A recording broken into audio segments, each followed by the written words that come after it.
मुख्यमंत्री भजन लाल के इस मंत्रिमंडल में नागौर जिले के किसी विधायक को जगह मिलेगी या नहीं मिलेगी, इसे लेकर नागौर जिले में चर्चाएं अब जोर पकड़ रही है। कारण यह है कि नागौर से चुनाव लड़ने वाली ज्योति मिर्धा चुनाव हार गई। ज्योति मिर्धा को लेकर ये चांस बहुत ज़्यादा थे कि ज्योति मिर्धा को बीजेपी में कोई ना कोई बड़ा पद मिलता, लेकिन अब जब ज्योति मिर्धा चुनाव हार चुकी है तो फिर इसके बाद जो 4 जीते हुए विधायक हैं, क्या इनमें से किसी विधायक को मंत्रिमंडल में शामिल किया जाएगा? क्या कोई विधायक कैबिनेट में शामिल होगा या राज्य मंत्री उन्हें बनाया जाएगा? इसमें सबसे ऊपर अगर किसी का नाम है तो वो डेगाना के विधायक अजय किलक का है।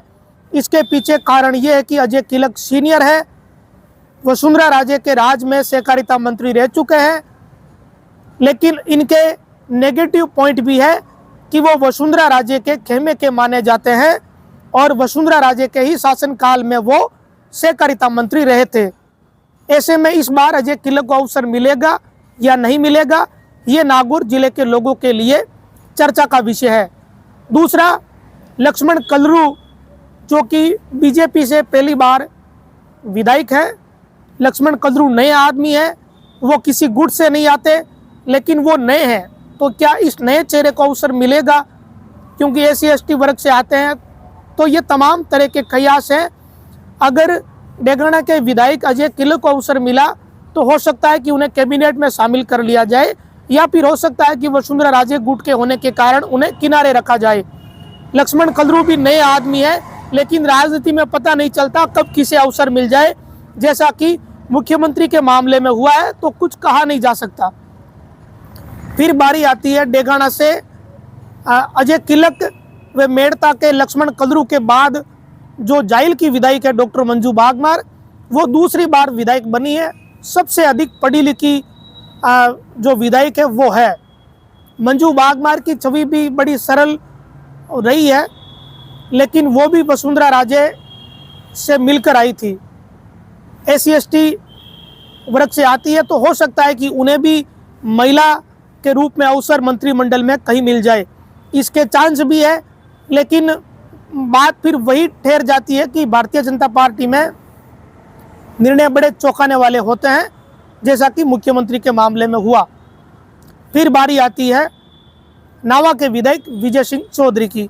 विजय सिंह चौधरी भी दूसरी बार विधायक बने हैं, उन्हें अवसर मिलेगा या नहीं मिलेगा, इसे लेकर भी उस क्षेत्र के लोग जरूर चर्चाएं कर रहे हैं कि जब बीजेपी इतना बदलाव कर रही है तो हो सकता है कि विजय सिंह चौधरी जैसे नेताओं को भी मंत्रिमंडल में जगह मिल जाए। हो सकता है, इस तरह की चर्चाएं चल रही है। आपको याद होगा तो जो पिछला शासनकाल है कांग्रेस का, इसमें भी नागौर को कोई खास जगह नहीं मिली थी। महेंद्र चौधरी उप मुख्य सचेतक जरूर थे, लेकिन इससे पहले वसुंधरा राजे के शासनकाल में नागौर पूरा ताकत में था। नागौर जिले से 2 मंत्री थे और एक नागौर जिले के जो नेता है जो लोहावट से चुनाव लड़े थे वो भी मंत्री थे, जो मूल रूप से नागौर जिले के। यूनुस खान की बीजेपी की सरकार में नंबर 2 की हैसियत थी, ये हम सभी जानते हैं। वो PWD मंत्री थे और वसुंधरा राजे के बेहद करीबी।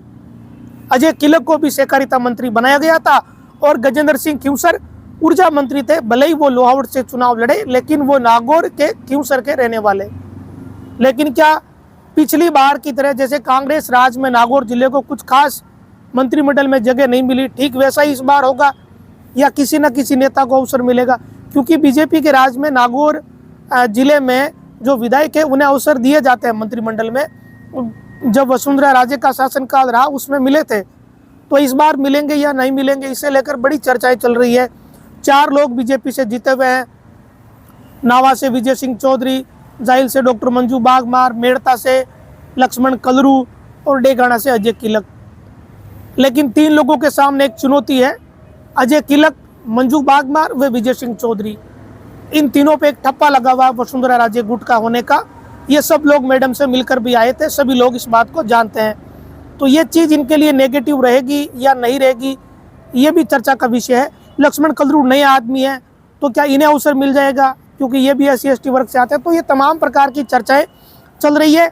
लेकिन नागौर ने एक अवसर खो दिया। ये सब जानते हैं कि अगर नागौर से ज्योति मिर्धा चुनाव जीतती तो नागौर के लिए बड़ा अवसर होता, इसमें कोई दो राय नहीं है। नागौर विधानसभा क्षेत्र से हरेंद्र मिर्धा वे ज्योति मिर्धा चुनाव लड़ रहे थे। हरेंद्र मिर्धा कांग्रेस वाले चुनाव जीत के ज्योति मिर्धा चुनाव हार गई। अगर ज्योति मिर्धा चुनाव जीतती तो निश्चित तौर पर ज्योति मिर्धा को कैबिनेट में बड़ी जिम्मेदारी मिलने की बहुत ज़्यादा संभावनाएं थी, लेकिन चुनाव हारने के साथ ही वो संभावनाएं खत्म हो गई।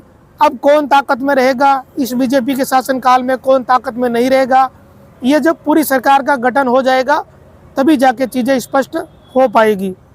लेकिन नागौर से अगर किसी को मंत्री का पद मिलता है तो नागौर जिले के लोगों का इसमें भलाई होगा, विकास के कार्य होंगे, फायदा होगा। ये सब ने हमने देखा है कि जब यूनुस खान PWD मंत्री थे तो डीडवाना का विकास हुआ, आज भी डीडवाना में वो विकास के कार्य दिखते हैं। अब देखना यह है कि जो नए मुख्यमंत्री बने हैं भजन लाल, वो नागौर जिले से भी किसी विधायक को अपने मंत्रिमंडल में जगह देते हैं या नहीं मिलती है।